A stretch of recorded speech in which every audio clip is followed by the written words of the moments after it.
Boa tarde, senhoras e senhores. Hoje é 13 de março de 2024.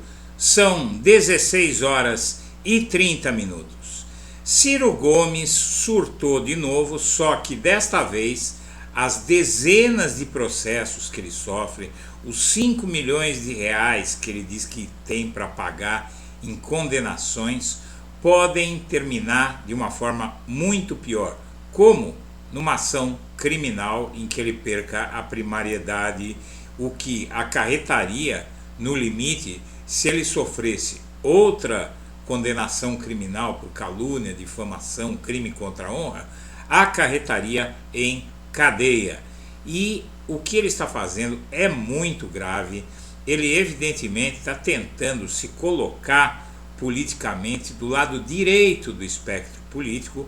Os bolsonaristas, a extrema-direita, está utilizando as denúncias que o Ciro começou a fazer do nada e, na verdade, tudo isso em sendo confirmado que se trata de uma tentativa de lucrar politicamente, e se ele não comprovar o que ele está dizendo, isso pode e vai terminar em uma ação criminal. O Partido dos Trabalhadores está avaliando a possibilidade de processar o Ciro Gomes e processar criminalmente, e além disso ainda o Ministério Público pode achar facilmente que o Ciro está indo longe demais. Por quê? Porque essas denúncias dele prejudicam a economia brasileira. São denúncias que colocam em dúvida todo o sistema administrativo do Estado brasileiro e envolvem inclusive até o próprio Supremo Tribunal Federal em uma grande falcatrua. Eu vou apresentar algumas matérias sobre esse assunto. Basicamente, o que aconteceu foi o seguinte: o governo Bolsonaro, no ano de 2022, ele deixou de pagar precatórios. O que são os precatórios?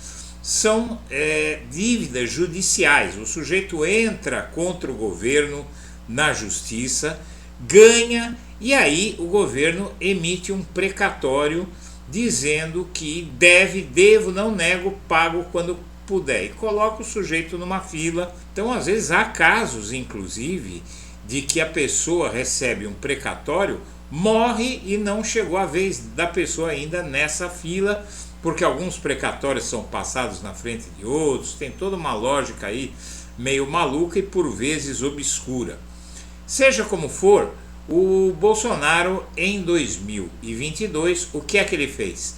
Para financiar a farra eleitoral dele, ele tinha 93 bilhões de reais de precatórios que estavam na hora de ser pagos. Ele tinha inclusive o dinheiro para pagar, ele tinha os 93 bilhões de reais para pagar esses precatórios.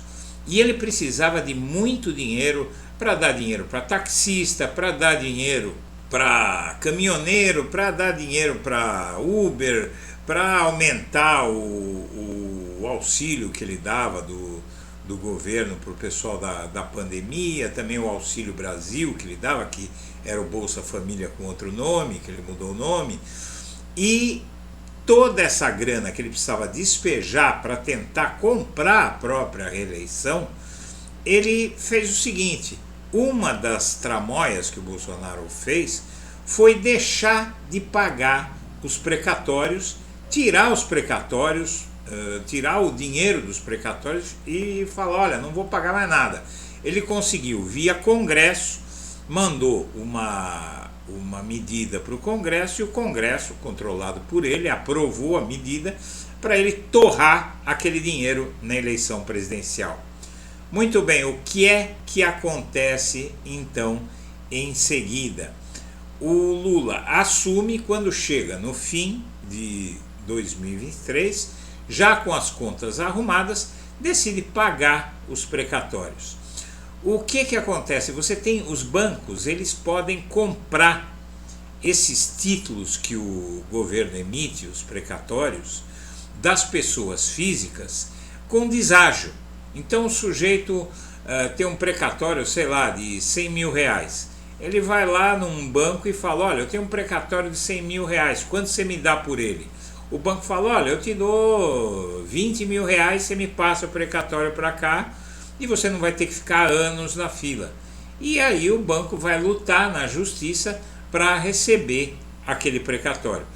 O governo estava prestes a pagar e o Ciro Gomes diz que o Lula fez um acordo com os bancos que ele ia pagar os precatórios, então para eles comprarem o máximo de precatórios que desse, porque eles iam comprar com deságio, precatório de 100 mil, ele ia comprar por 20 e ia conseguir 100 mil logo em seguida, porque o governo ia liberar o pagamento. E aí vários órgãos de imprensa, vários economistas fizeram estudos, fizeram pesquisas em cima da denúncia do Ciro Gomes e nada disso foi comprovado. Não tem nenhum movimento, nenhum indício, e o Ciro Gomes ele ainda não indica como é que isso aconteceu. Quem foi que fraudou a coisa? Quem foi que combinou o negócio com o banco? Foi o Lula? Foi o Haddad? Foi na base do governo, segundo escalão, terceiro escalão? Ele não dá detalhe nenhum e, na verdade, não tem absolutamente nenhum indício disso. E, inclusive, o próprio PDT tinha entrado na justiça, o partido do Ciro Gomes, para cobrar os precatórios, para que o governo pagasse os precatórios. Então, aí o que o Ciro Gomes está fazendo pode ser inclusive um crime contra a economia popular, um crime contra a administração pública, um crime contra o país, além de um crime contra a honra do próprio presidente da República e de outras pessoas que estiverem envolvidas. Ele vai ter que provar isso que ele está fazendo. Senão, esses 5 milhões de reais que ele já deve para pessoas que ele caluniou e tal, vão se transformar em muito mais dinheiro e talvez até em cana. Vamos lá então ver algumas matérias que eu selecionei para a gente ver. O que eles fizeram agora? Eu vou dizer aqui para todo mundo ver. Não sai na imprensa. Sabe esses 93 bilhões de reais desse pulso de bom pagador? Estranho, não? O Lula e o PT e o Haddad sem dinheiro para nada, corta daqui, corta dacolá, confusão, de repente resolve pagar o calote dos precatórios do Bolsonaro, 93 bilhões de reais. Eu digo, opa, como eu conheço a vida? Sim, cara, e aí tem. Fui atrás e achei, sabe o que é?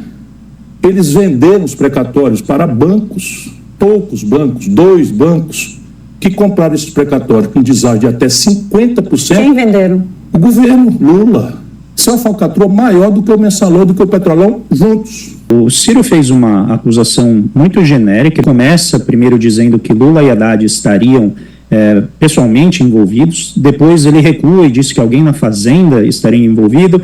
E de repente virou o governo Lula como um todo, parte de uma falcatrua bilionária. Então, a acusação ela carece um pouco de especificidade, com um tema que está associado a um crime financeiro. Então, crimes financeiros não são crimes genéricos, eles são crimes específicos. E a acusação do Ciro, depois eu passei dias pesquisando isso, conversando com agentes de mercado, para chegar à conclusão de que não há indícios de qualquer favorecimento. Se ele não especificar quem vazou essa informação em que momento, de fato se transforma numa fake news. Ele teve já várias oportunidades para fazer isso e tudo que ele disse foi, olha, é uma denúncia, o Ministério Público tem que investigar.